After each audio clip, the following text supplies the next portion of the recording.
Selamat pagi anak-anakku sekalian, dimanapun kalian berada. Selamat berjumpa kembali dalam proses pembelajaran daring IPA kita saat ini. Semoga kalian semua di sana tetap dalam keadaan yang sehat. Anak-anakku sekalian, hari ini kita mulai proses pembelajaran daring IPA lagi.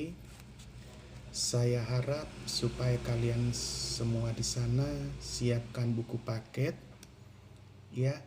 Siapkan juga apa yang saya sudah share di WA, balok, meter, timbangan, buah advokat, buah jeruk, buah tomat, boleh juga wortel.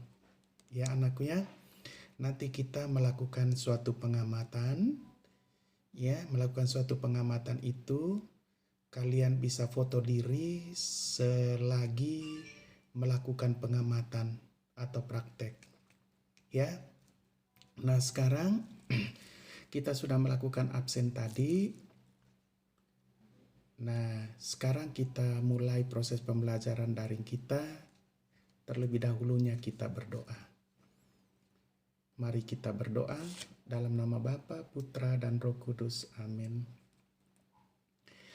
Allah Bapa dalam surga, puji dan syukur kami panjatkan doa kehadirat-Mu. Oleh karena besar kasih karunia-Mu yang selalu menyertai kami, sehingga sampai saat ini kami tetap merasakan nafas kehidupan ini. Bapa dalam surga, berkati kami saat ini dalam proses pembelajaran daring ini. Semoga apa yang dijelaskan kami boleh mengerti. Inilah doa dan permohonan kami yang kami bawa ke dalam nama Tuhan Yesus, kami mengucap syukur dan berdoa. Amin. Dalam nama Bapa, Putra, dan Roh Kudus. Amin.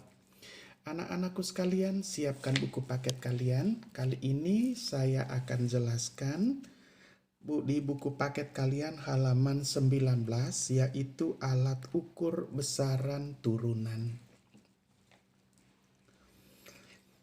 Besaran turunan saya sudah jelaskan kali lalu, di antaranya volume, kecepatan, dan gaya.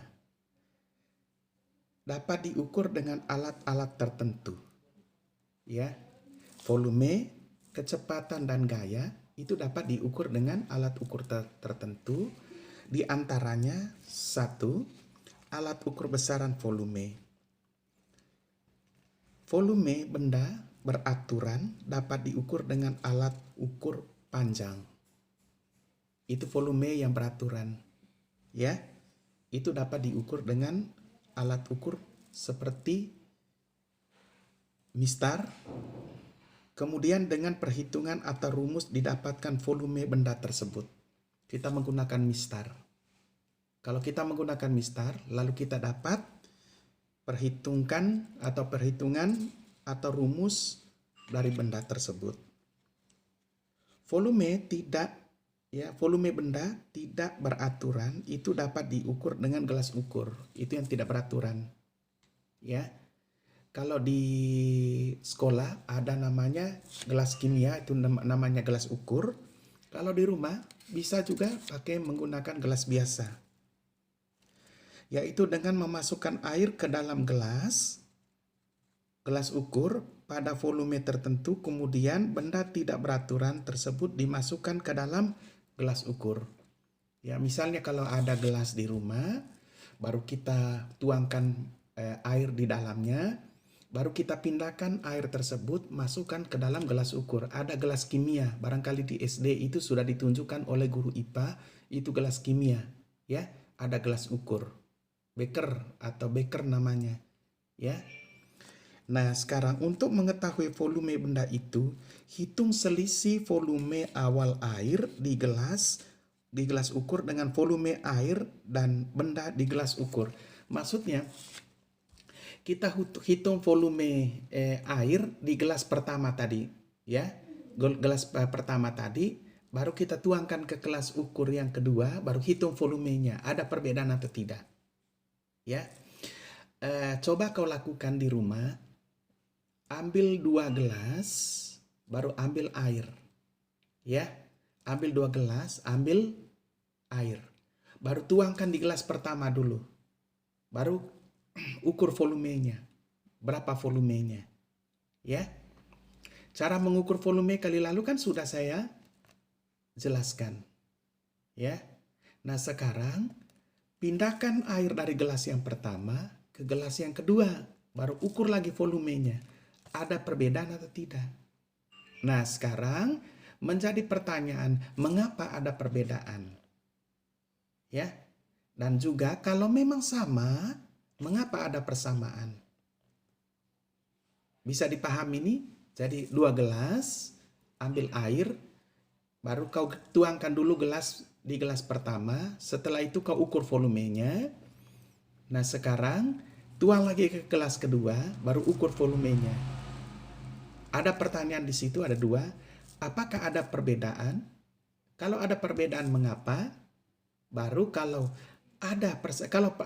sama, ada persamaan, mengapa ada persamaan? Ya. Bisa? Ya, oke. Nah, sekarang yang kedua, alat ukur besaran kecepatan. Kelanjutan yang sering kita sebut sebagai kecepatan seperti kecepatan mobil dan sepeda motor dapat diukur dengan menggunakan speedometer. Coba di motor barangkali pernah ada yang anak-anakku yang sudah tahu bawa motor, ya, ada di depan motor itu ada mulai dari angka 0, ya, angka 60, angka 120 sampai sekian. Itu angkanya begini. Itu namanya speedometer. Itu mengukur kecepatan, ya, di motor atau di mobil. Barangkali ada anak-anakku yang tahu atau yang sudah pintar bawa motor, itu ada di bagian depan itu motor, itu speedometernya, ada jarum itu. Kalau kita setir motor semakin cepat semakin naik dia. Semakin pelan dia turun lagi, ya. Itu namanya speeder, alat untuk mengukur kecepatan. Bisa dipahami ini, anak? Oke. Yang berikut, alat ukur besaran gaya. Gaya dapat diukur dengan neraca pegas atau biasa disebut dinamometer, ya. Alat ukur besaran gaya dapat diukur dengan neraca pegas atau bisa disebut dinamometer, ya. Pernah barangkali melihat ini dinamometer, neraca pegas atau bisa disebut dinamometer. Kalaupun belum pernah lihat, coba kau cari di Google, ya, di Google cari gambarnya. Ya, alat ukur besaran gaya atau neraca pegas atau disebut dinamometer. Lihat gambarnya. Oke? Ya, yang berikut kesalahan dalam pengukuran. Di halaman 20. Pada saat melakukan pengukuran, kita tidak akan terlepas dari kesalahan-kesalahan, itu sudah pasti, ya. Kesalahan pengukuran antara lain sebagai berikut. 1. Kesalahan kalibrasi atau penyesuaian. Misalnya, pada saat kita mempergunakan alat penimbang badan, jarum pada pembacaan harus digeser ke angka 0, ya, ke angka 0 terlebih dahulu. Kesalahan ini dapat diketahui dengan cara membandingkan hasilnya dengan alat baku, yaitu alat yang dianggap tidak terdapat kesalahan sedikit pun. Itu pada saat timbang, sebelum kita timbang, ya, itu geser jarumnya di angka 0. Kapan tidak tepat di angka 0, berarti terjadi kesalahan pengukuran. Misalnya lebih 1 garis saja, atau lebih berapa mili saja, itu dari angka 0, berarti pasti ada kesalahan pengukuran. Atau kurang saja, kurang dari 1 mil, 1 0, saja, itu sudah terjadi kesalahan pengukuran. Kesalahan alat, misalnya akibat melemahnya pegas yang digunakan karena faktor usia, sehingga mempengaruhi gerak jarum penunjuk skala. Misalnya, ya, bisa-bisa saja timbangan itu ukuran hanya 250 kilo. Tapi berat badan seseorang bisa lebih dari 250 kilo.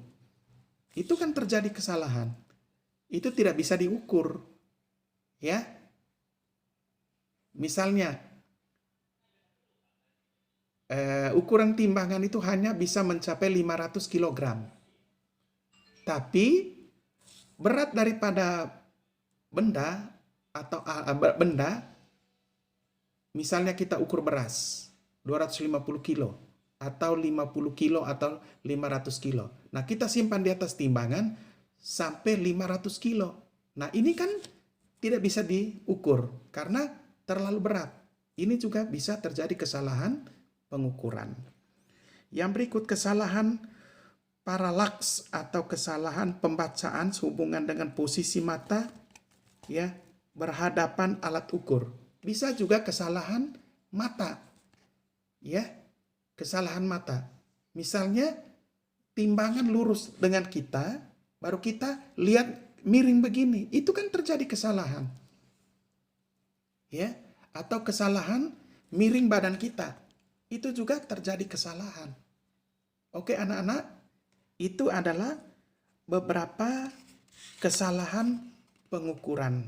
Ada 3. A. Kesalahan kalibrasi. 2. Kesalahan alat. 3. Kesalahan paralaks atau kesalahan pembacaan. Oke anak-anakku, nah sekarang di bagian 4, percobaan menggunakan alat ukur. Percobaan menggunakan alat ukur besaran pokok. Ya, percobaan menggunakan alat ukur besaran panjang. Yang pertama ya. Nah, kita melakukan kegiatan dulu. Ini untuk kegiatan 1.3, yang mana tujuannya untuk mengetahui penggunaan alat ukur besaran panjang. Nah, kita lihat di situ alat dan bahannya. Kita menggunakan mistar plastik, boleh. Jangka sorong, karena barangkali di rumah tidak ada jangka sorong. Mikrometer skrup tidak ada. Ya, terpaksa kita bisa menggunakan mistar plastik atau meter roll, bisa. Ya, balok kayu, balok logam tidak ada mungkin. Kalau ada besi, boleh. Ya, pokok batang tanaman, ya enggak usah, nanti kita keluar rumah lagi. Cabang batang tanaman, kalau ada bunga di depan ya silakan, ya.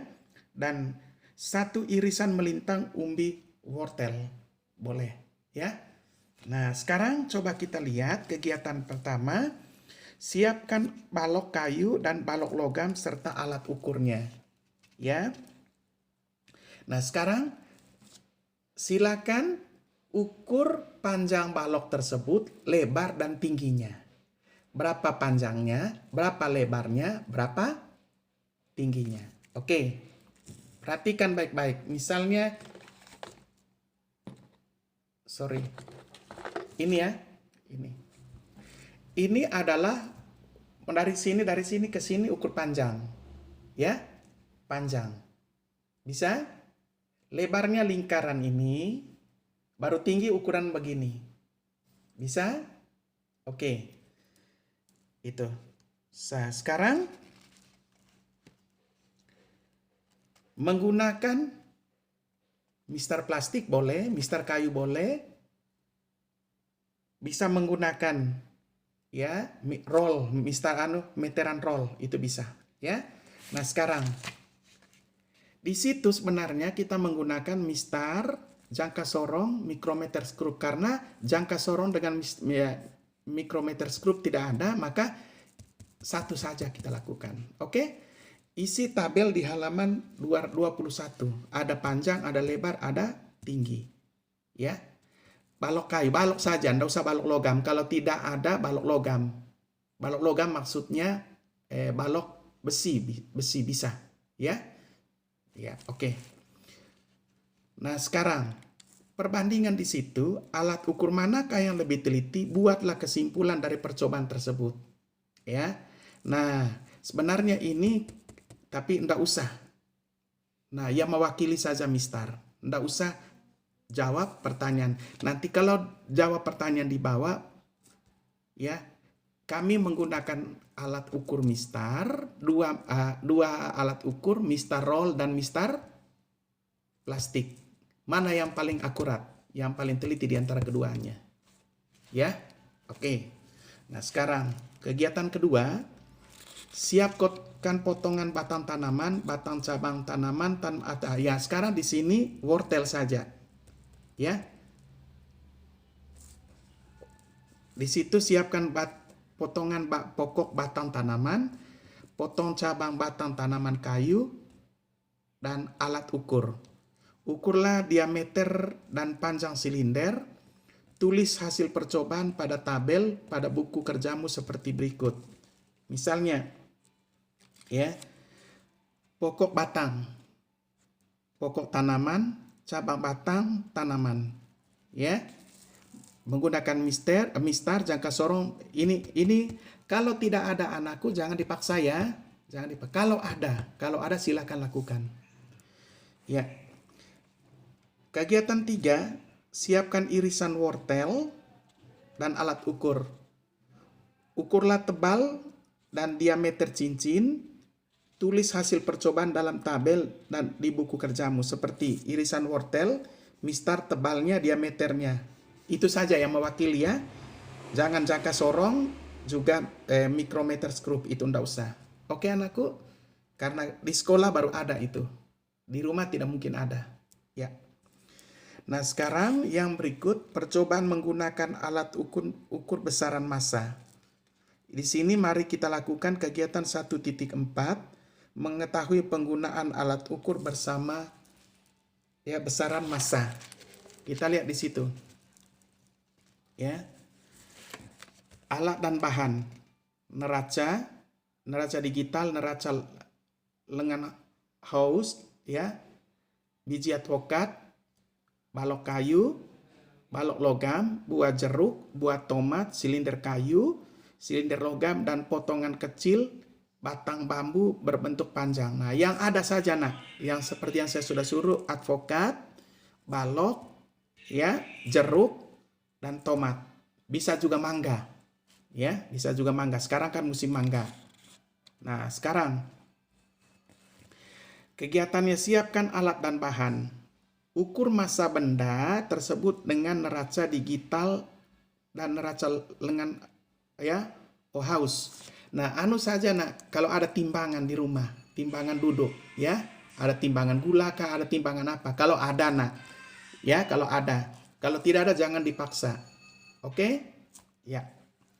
Nah, sekarang kita lihat menggunakan neraca digital atau neraca Ohaus. Neraca Ohaus. Nah, timbangan saja enggak usah kita terlalu repot, terlalu berpikir nanti kita bagaimana. Yang ada, kalau yang tidak ada jangan lakukan, ya. Nanti ada 1-2 orang yang ada itu yang mewakili. Oke? Nah, sekarang biji advokat. Berapa masanya, beratnya, begitu, ya, berapa gram.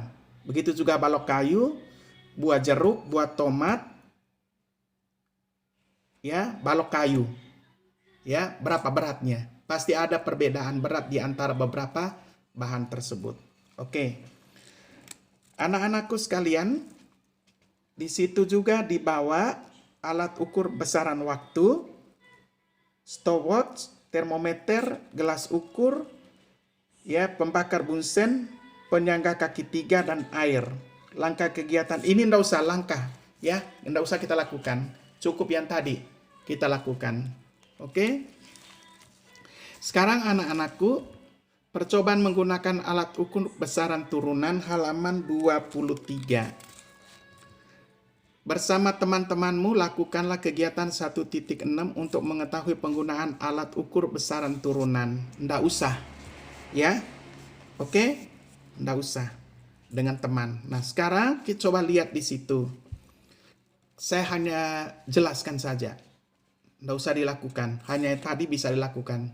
Tolong anakku ya, kalau kau lakukan kegiatan tadi yang sudah dijelaskan, di foto ya. Sementara kau lakukan di foto, suruh keluarga di rumah di foto ya, supaya bisa kau kirim ke saya hasilnya. Oke. Langkah kegiatan mengamati. Kegiatan 1, ukur panjang, lebar, dan tinggi balok kayu. Ya, hitung luasnya. Luasnya itu kali lalu panjang kali lebar kali tinggi. P kali L kali T. Oke, masukkan air ke dalam gelas ukur, catat volume air. Ini sudah tadi, ya. Oke, anakku. Nah, ini sudah tadi dilakukan di depan yang saya sudah jelaskan materinya di depan. Oke, terima kasih banyak. Terima kasih banyak. Diuji diri enggak usah karena kau sudah melakukan kegiatan, ya. Nah, sekarang kita masuk di dalam materi berikut. Materi ini penggunaan mikroskop itu minggu depan karena saya akan jelaskan melalui alat mikroskop, ya, melalui alat mikroskop. Ya, terima kasih banyak anakku. Silakan lakukan kegiatan tadi. Kegiatan tadi setelah kau lakukan, kau kirim di foto ya, foto sementara kau melakukan praktikum, baru kau foto, baru kau kirim di saya. Itu yang melakukan kegiatan ini itu ada nilai plus, ya, ada nilai plusnya. Yang tidak melakukan ada nilai tapi tidak ada plusnya. Oke? Bisa? Ya. Terima kasih banyak anak-anakku. Sampai di sini dulu materi kita. Nanti kita akan ketemu lagi di pertemuan berikutnya. Nanti akan melakukan Google Meet, ya. Melakukan Google Meet. Terima kasih banyak. Mari kita tutup dengan doa. Dalam nama Bapa, Putra, dan Roh Kudus. Amin. Terima kasih Tuhan atas berkat-Mu pada saat ini, karena kami sudah mengikuti proses pembelajaran daring IPA. Namun Tuhan, apabila kami kurang mengerti Tuhan, semoga Engkau tetap memberikan yang terbaik bagi kami, sehingga kami boleh mengerti di pembelajaran yang akan datang. Terima kasih Bapa, ampunkan atas segala dosa dan kesalahan kami. Inilah doa dan permohonan kami yang kami bawa ke dalam nama Tuhan Yesus. Kami mengucap syukur dan terima kasih. Amin. Dalam nama Bapa, Putra, dan Roh Kudus. Amin. Oke anak-anakku, tetap saya ingatkan, jaga protokol kesehatan, pakai masker, cuci tangan, dan hindari kerumunan. Dadah.